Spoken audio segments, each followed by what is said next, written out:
구독과 좋아요 누르셨죠? 어느 보험사라도 다녀오세요. 결국 마지막은 이곳입니다. 안녕하십니까? 인스파트너스 사업단 김효재입니다. 오늘 이 시간에는 노후를 준비할 수 있는 보험 상품에 대해서 알아보도록 하겠습니다. 먼저 첫 번째입니다. 실비를 대체할 수 있는 보험 상품을 준비해야 된다입니다. 실비보험은 대한민국 대부분의 국민이 가입하고 있는 대표적인 민영보험입니다. 노후에도 당연히 실비보험이 필요하죠. 그런데 이러한 실비보험은 1세대, 2세대, 3세대, 4세대까지 거쳐오면서 사실상 보험금을 많이 받은 고객들이 유지할 수가 없는 상품이 되어가고 있습니다. 이러한 실비보험의 가장 큰 장점은 내가 실제로 지출한 의료비에 대해서 환급해준다라는 장점이 있었는데요. 매년 5천만 원이라는 한도가 다시 부활한다라는 장점도 있었죠. 바로 재생과 반복 기능인데요. 앞으로는 실비보험을 노후까지 유지하기가 어렵다라고 판단되기 때문에 재생과 반복이 되는 특약들을 준비하는 것이 필요합니다. 대표적인 담보가 바로 수술비와 후유장애 담보인데요. 수술비는 수술을 할 때마다 보험금을 지급하는 방식이 일반적이고, 질병 후유장애는 원인이 각기 다른 부위라면 반복해서 지급을 할 수 있기 때문에 수술비와 질병 후유장애 같은 특약들이 실비보험을 대체할 수 있는 재생 반복된 특약입니다. 노후를 준비하는 보험 상품 두 번째입니다. 바로 간병과 관련된 상품들입니다. 간병을 준비하는 상품은 손해보험사와 생명보험사들이 굉장히 다양한 특약을 출시했기 때문에 각광받고 있는데요. 간병은 개인뿐만이 아니라 사회적으로도 큰 이슈가 되고 있는 리스크입니다. 간병을 받는 환자뿐만이 아니라 그 가족들까지 경제활동을 못하게 되는 점 때문인데요. 보험사에서는 이러한 리스크에 맞춰서 입원을 했을 때 간병인을 지원해주는 간병인 지원 입원 일당, 장기요양 등급에 따른 본인부담금 보험들을 출시하고 있습니다. 현재 많은 생명보험사와 손해보험사들이 간병인 지원 입원 일당과 재가 시설급여를 이용하는 본인부담금에 대해서 대비하는 특약들을 만들어내고 있고, 만약에 우리가 노후를 준비하는 보험 상품을 안내한다면 간병에 대한 이런 특약들을 고객들에게 안내할 수 있고 준비할 수 있을 겁니다. 2023년 현재 간병이나 재가 시설 관련된 특약들은 그 보험금에 대한 손해율이 정확하게 측정이 되지 않았기 때문에 보험료가 상대적으로 저렴한 편입니다. 지금이라도 노후에 관련된 상품을 안내한다면 간병과 관련된 손해생명보험사의 간병인 지원 입원 일당이나 재가 시설급여의 본인 부담 특약을 안내하기 바랍니다.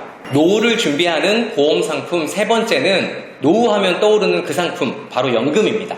연금은 어떻게 연금 보험료를 운용하냐에 따라서 공시이율, 변액이나 달러 연금 혹은 예정이율로 나눌 수 있습니다. 공시이율은 최저보증이율이 있다는 것이 장점이지만 최저보증이율이 0.5% 전후로 형성되어 있기 때문에 많은 이자를 기대하기는 어렵습니다.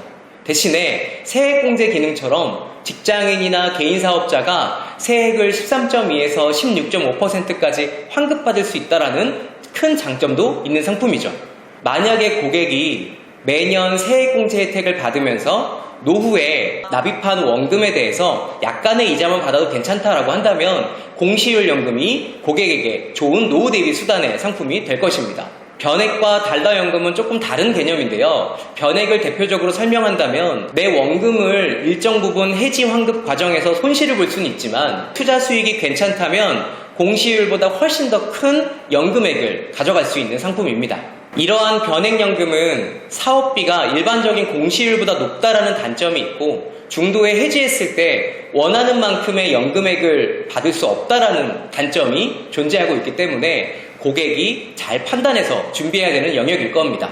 마지막 세 번째 예정이율은 우리가 알고 있는 종신보험에 대한 이야기입니다. 종신보험은 엄연히 말하면 보장성 보험이고 연금 상품이 아닙니다. 그런데 공시이율이 워낙 최저보증이율이 낮고 변액의 원금 손실에 대해서 걱정하고 있는 분들이 많기 때문에 새로운 대책으로 예정이율 상품들을 선호하고 있는 것도 사실입니다. 그런데 일반적인 과거 종신보험들은 원금을 회복하는 기간도 굉장히 늦고 중도에 인출하거나 대출받는 기능들이 부족하기 때문에 유니버셜 기능이 있고 추가 납입을 자유롭게 할 수 있으며 추가 납입 부분이 예정이율로 형성되어 있는 수익형 종신을 많이 권유하고 있는 게 요즘입니다. 요즘은 많은 분들이 노후에 안정적인 급여를 받는 것도 좋지만 한꺼번에 목돈이 필요한 경우도 종종 발생하고 있습니다. 세액공제연금은 중도 해지 시 기타 소득세를 납부하고 변액연금은 중도 해지 시 원금을 많이 손실본다라는 단점이 있기 때문에 상대적으로 수익형 종신의 추가부자의 인출을 활용하는 것도 하나의 방법입니다. 노후를 준비하는 네 번째 보험 상품은 바로 사망과 관련된 상품들입니다. 사망과 관련된 상품들이 노후에 필요한 이유는 바로 상속과 관련된 부분이기 때문입니다. 부동산 자산이 많거나 사업을 운영하고 있는 고객들 같은 경우에는 본인이 사망했을 때 자녀들에게 발생되는 많은 세금에 대한 준비를 미리미리 해놓는 경우가 많죠. 그래서 보험사의 사망보험을 해당 수단으로 활용하고 있는 겁니다. 국세청에서도 부동산 자산이나 법인 사업자들이 안정적으로 상속세를 납부할 수 있는 가장 좋은 방법으로 보험을 소개하기도 했는데요. 이러한 사망보험은 저렴하게 가입할 수 있는 정기 사망보험 형태나 정기 특약을 활용한 종신보험 혼합형 아니면 종신보험을 통해서 상속세 재원을 준비할 수 있다는 장점을 가져갈 수 있게 도와줍니다. 지금까지 노후를 준비하는 4가지 상품에 대해서 알아봤습니다. 과거에는 노후 기간이 짧았지만 현대사회에서는 노후 기간이 점점 길어지고 있습니다. 유병장수하는 시대가 온 거죠. 우리는 고객들에게 경제활동을 할 때의 약간의 준비로 안정감을 줄 수 있는 컨설팅을 꼭 해줘야 되고 그게 노후 컨설팅의 핵심이라 생각합니다. 앞으로 더 많은 노후 관련된 컨설팅을 여러분들과 공유하도록 하겠습니다. 이상 오늘 교육 마치겠습니다. 감사합니다.